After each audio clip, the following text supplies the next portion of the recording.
What if I tell you by the end of this video, you're gonna have your own AI cybersecurity agent that's gonna do all of your analysis? It's gonna be a quick and fast setup, and the crazy part is that you don't even need to know a line of code or any cybersecurity code. All you need to control it and give it tasks is your phone. So if you got a phone, make sure that you watch this video till the end so I can show you how you can do this. So before we get started, let me just give a quick explanation about what AI agent is. This is the simplest way to explain it. You know, the AIs that we have access to, ChatGPT, Gemini, they're all more like a web chat that you can send your question, they give you answer. They don't really have type of ability to perform a task for you properly. The difference between AI chatbots and AI agent is that AI chatbot is basically just a brain. You ask a question, you receive an answer. But AI agents are more than a brain. They have a brain and they have hands and arms, and they can perform your task for you, and they use your resources and the tools you have available on your computer to perform that task and give you the result. They search the web for you, they run code for you, they execute that code for you. If there's anything wrong inside of your computer, they can fix it. They can access cybersecurity tool, which this is my favorite part. It basically have a memory. It's gonna remember whatever you tell it, and it is start building skills based on the task that you're giving it. The more tasks you give it, the more skills it's gonna develop. The memory just keep getting better and better. You start knowing you, it start building a soul about itself. You can just define what do you exactly want this agent do for you. Let's install it on our machine and show how it works. So to getting access to that, we're just gonna write download Hermes Agent. I'll also put the link in the description so that will be easier for you. And it will take you to a website like this. And all we're gonna do, we're just gonna scroll down. We have to get this specific command. That's for Linux. We're just gonna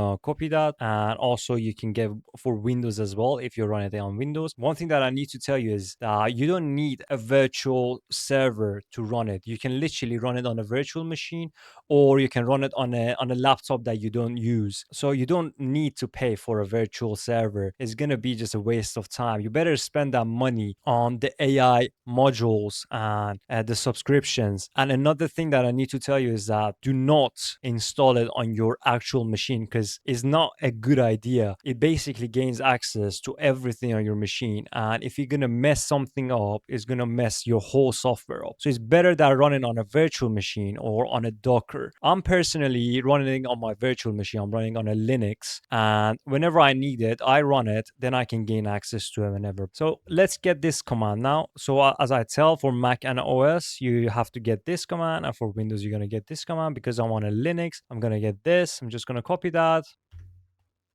and it's going to be something really straightforward. It's just going to install everything for you. When this show up, we're just going to press on quick setup. We're just going to press enter, and going to take us to its own page to buy some AI subscription. We're just going to close that.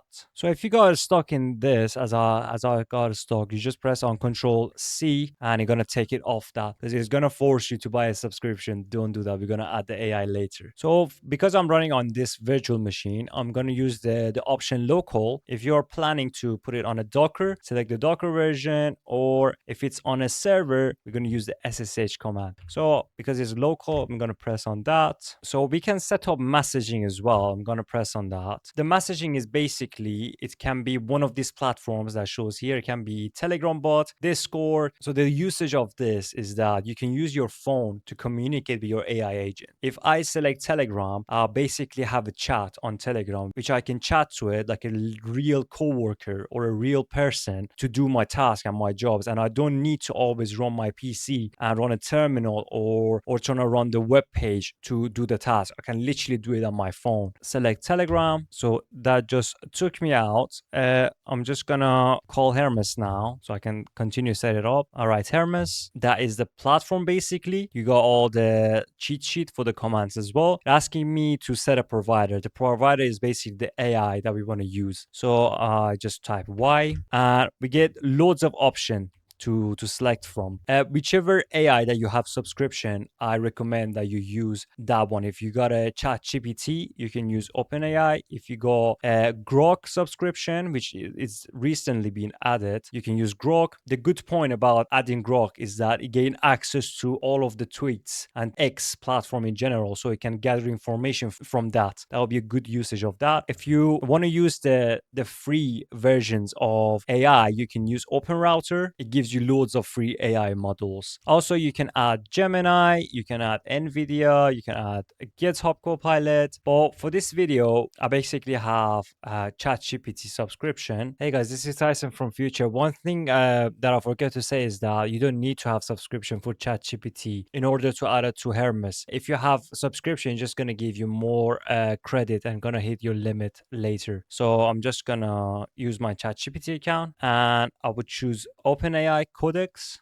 enter, and it gives me this link and this code so I can get connected to my AI. I'm just gonna run this and get connected. It will give you to a page like this, but before you can do that, you gotta activate something in your ChatGPT setting, which if you open your account, you press on this logo, you have to go to setting and you will go to security and login. You scroll all the way down and you have to enable device code authorization for Codex. You just enable this so you will be able to log into it. And after your login is successful, it's going to give you this option to choose which version of ChatGPT you want to use. I'm just going to choose the first one and that's it. I'm going to go back here, call my Hermes again. There you go. I'm just going to see if it's working. There we go. One interesting thing that you can do as well, you can change the AI model that you have. If one of them ran out of credit and you want to swap to another free AI model, all you're going to do, you're going to put slash model, and that would allow you to choose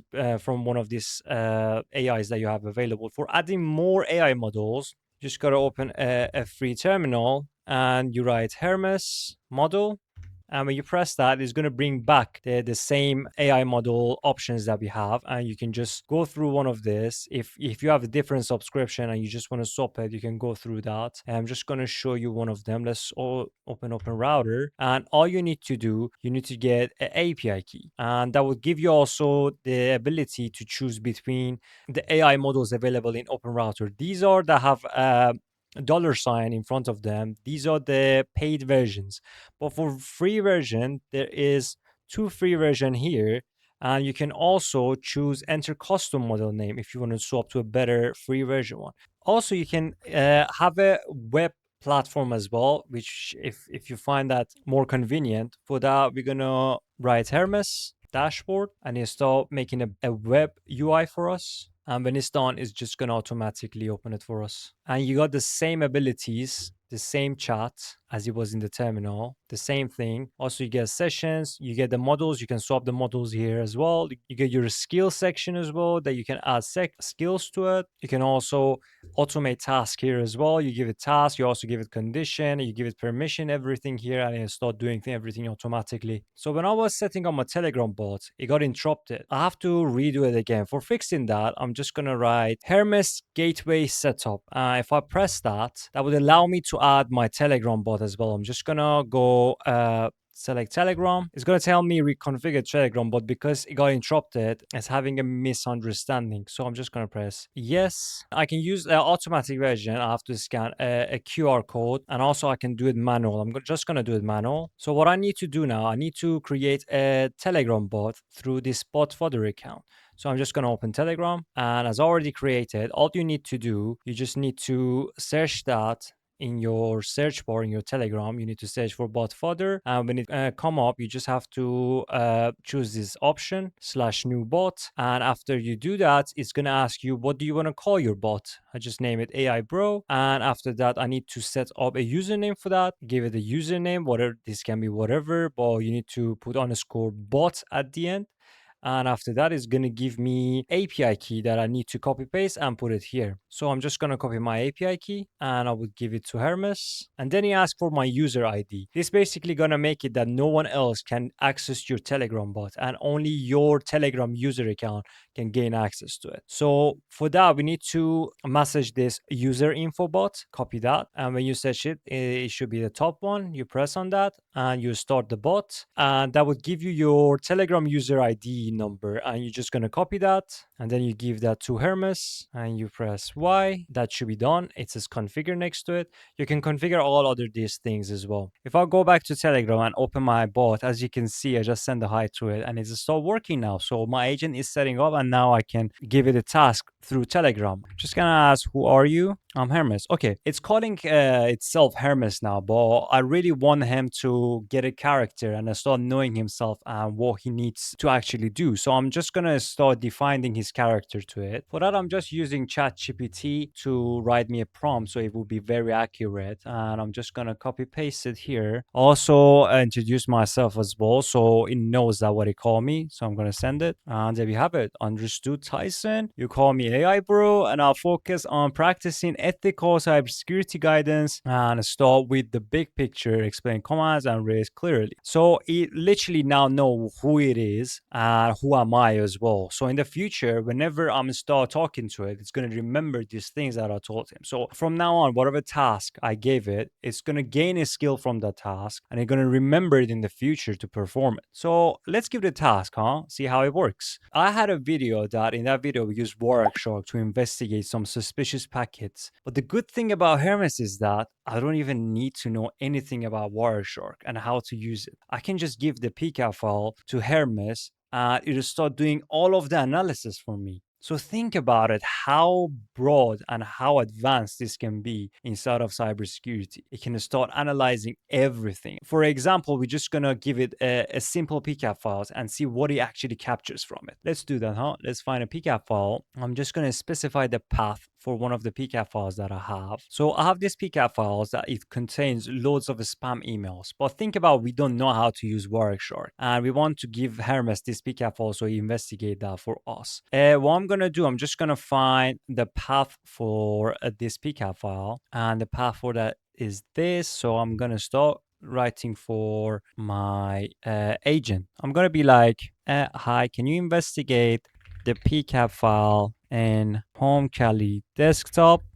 Its name is spam emails.pcap.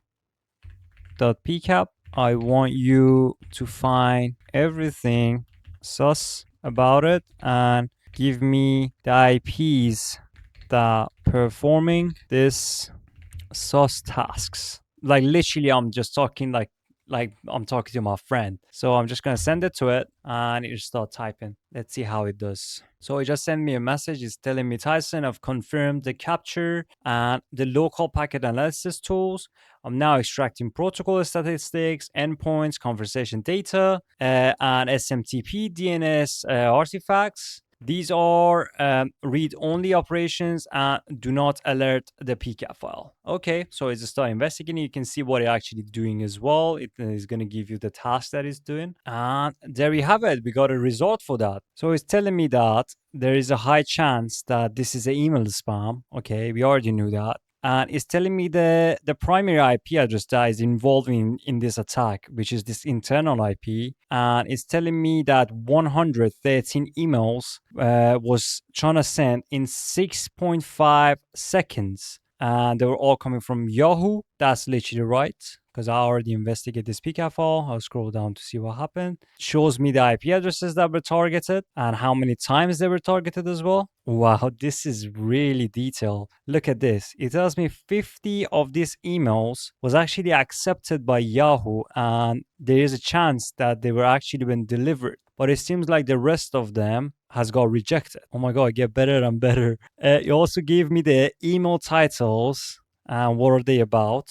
They're literally telling me that these are threatening the subjects and these are the headings. And he also gave me the scammer's Bitcoin wallet address. Wow. If I also go down, it tells me that this machine that has been compromised tried to get 233 DNS queries, around 156 unique domains. It also tells me the domain name as well, which is just numbers.com. And that is fascinating. Oh my God. And it gives me a key conclusion: block or investigate this IP address. And it also tells me the recommended response as well, literally an incident response. It tells me to isolate this specific machine from my network. It tells me that identify the device user mapped to that internal IP address. And it tells me examine for SMTP spamming malware, unauthorized mail sending software, schedule tasks, credential compromise, and oh my God. It also gives me the SHA-256 that is related for this PCAP files, telling me that the AI did not change the PCAP files and it kept the PCAP file in its original format. That is really useful to saving evidence to report when you're reporting to a manager or something like that. So you can see how serious the investigation is. This is very detailed. Like he done this in literally less than 5 minutes. If an actual person want to do this, it at least take them a couple of hours. This is crazy. There you have it, guys. I hope that you enjoyed this video. It's a really broad topic that it needs to be covered slowly, you know. So I'm gonna cover different sections of this as well, so you can get used to it. Always I learn better, and I can teach you guys as well, so we all learn together at the same time. So make sure that you hit the subscribe button so you don't miss those videos. Thanks again for watching, guys, and I see you in the next video.